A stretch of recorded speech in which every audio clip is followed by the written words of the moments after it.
আজকের ভিডিওতে আমি আপনাদের দেখাবো যে কিভাবে আপনারা আপনাদের জিমেল আইডির পাসওয়ার্ড চেঞ্জ করবেন।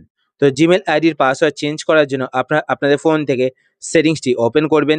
সেটিংস ওপেন করার পর এইবার আপনি একটু নিচের দিকে চলে আসবেন। নিচের দিকে আসার পর এখানে আপনি একটি অপশন দেখতে পাবেন গুগল। তো আপনার গুগল অপশনটিতে ক্লিক করবেন।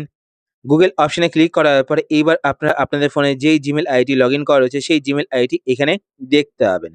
এছাড়া যদি আপনাদের ফোনে আরো কোনো জিমেল আইডি লগইন করা থাকে তো সেই জিমেল আইডি গুলোকে দেখার জন্য আপনার পাশে এখানে অ্যারো বাটন দেখতে পাচ্ছেন। তো আপনার অ্যারো বাটনে ক্লিক করবেন। অ্যারো বাটনে ক্লিক করার পর আপনাদের ফোনে যতগুলো জিমেল আইডি লগইন করা রয়েছে সমস্ত জিমেল আইডি গুলো এখানে দেখতে পাবেন। এবার আপনারা যেই জিমেল আইডির পাসওয়ার্ড চেঞ্জ করতে চান সেই জিমেল আইডি এখান থেকে সিলেক্ট করে নেবেন। তো আমি এখান থেকে সেকেন্ড জিমেল আইডির পাসওয়ার্ড চেঞ্জ করতে চাই। তো আমি এখান থেকে সেকেন্ড জিমেল আইডি সিলেক্ট করে নিলাম। সিলেক্ট করার পর এইবার আপনারা কি করবেন, এখানে সেই জিমেল আইডি দেখতে পাবেন। তো জিমেল আইডিতে আবার ক্লিক করবেন। ক্লিক করার পর এবার আপনারা ওপরে আপনাদের সেই জিমেল আইডি দেখতে পাবেন। তার ঠিক নিচে এখানে একটি অপশন দেখতে পাবেন গুগল অ্যাকাউন্ট বা ম্যানেজ গুগল অ্যাকাউন্ট। তো গুগল অ্যাকাউন্ট বা ম্যানেজ গুগল অ্যাকাউন্ট যেটাই আপনারা দেখতে পাবেন, তো আপনারা এখানে ক্লিক করবেন। ক্লিক করার পর এইবার আপনারা একটু ওয়েট করবেন। ওয়েট করার পর এইবার আপনারা এখানে আপনাদের সেই জিমেল আইডি দেখতে পাবেন। জিমেল আইডির ঠিক নিচে এখানে আপনারা অনেকগুলো অপশন দেখতে পাবেন। তো প্রথমে দেখতে পাচ্ছেন হোম, তারপর দেখবেন পার্সোনাল ইনফো। তো আপনারা এভাবে স্ক্রল করবেন। স্ক্রল করার পর এখানে দেখবেন ডাটা অ্যান্ড প্রাইভেসি।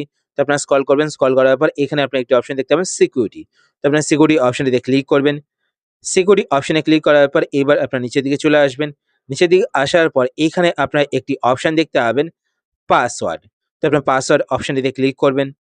পাসওয়ার্ড অপশনে ক্লিক করার পর আপনারা একটু ওয়েট করবেন। ওয়েট করার পর এখানে দেখুন বলা হয়েছে ইউজ ইওর স্ক্রিন লক। তো এখানে আপনারা আপনাদের ফোনের লক স্ক্রিন পাসওয়ার্ডটি দিয়ে দেবেন। তো আমার ফোনে লক স্ক্রিন পাসওয়ার্ডে ফিঙ্গারপ্রিন্ট সেট করা রয়েছে। তো আমি এখানে ফিঙ্গারপ্রিন্ট দিয়ে দিলাম। দেওয়ার পর এবার আপনারা একটু ওয়েট করবেন। ওয়েট করার পরে এখানে দেখতে পাচ্ছেন পাসওয়ার্ড, তার ঠিক নিচে এখানে দেখতে পাচ্ছেন একটি বক্স শো করছে যেখানে লেখা রয়েছে নিউ পাসওয়ার্ড। তো এখানে আপনারা ক্লিক করবেন। এখানে ক্লিক করে আপনারা যেই পাসওয়ার্ডটি রাখতে চান সেই পাসওয়ার্ডটি এখানে টাইপ করবেন। এবার একটা কথা বলে রাখি, দেখুন নিচের দিকে আসার পর এখানে দেখুন বলা হয়েছে পাসওয়ার্ড কিন্তু আপনাদের মিনিমাম 8 ক্যারেক্টারের রাখতে হবে। পাসওয়ার্ডের মধ্যে letter, number, capital letter, small letter, এছাড়া কিন্তু আপনাদের স্পেশাল ক্যারেক্টার অবশ্যই এড করতে হবে।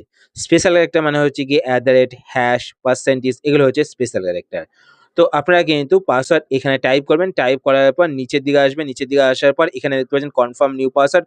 তো পাসওয়ার্ডটিকে আপনাদের আবার এখানে টাইপ করতে হবে। টাইপ করার পর নিচে এখানে চেঞ্জ পাসওয়ার্ডে ক্লিক করবেন। তো আপনাদের জিমেইল আইডির পাসওয়ার্ড কিন্তু চেঞ্জ হয়ে যাবে। তো এইভাবে কিন্তু আপনারা আপনাদের জিমেইল আইডির পাসওয়ার্ড চেঞ্জ করতে পারেন। আশা করছি আজকের ভিডিও আপনাদের হেল্পফুল হয়েছে। যদি হেল্পফুল হয়ে থাকে তাহলে অবশ্যই লাইক করে দেবেন। আর আপনারা যদি এই চ্যানেলে নতুন হয়ে থাকেন তো চ্যানেলটিকে সাবস্ক্রাইব করে পাশে বেল আইকনটি অল করে রাখবেন এরকম নতুন, নতুন ইন্টারেস্টিং ভিডিও নোটিফিকেশন পেতে। তো আজকের মতো এই পর্যন্তই। আবার দেখা হবে আপনার সাথে নতুন একটি ভিডিওতে। তো টাটা, সবাই ভালো থাকবেন।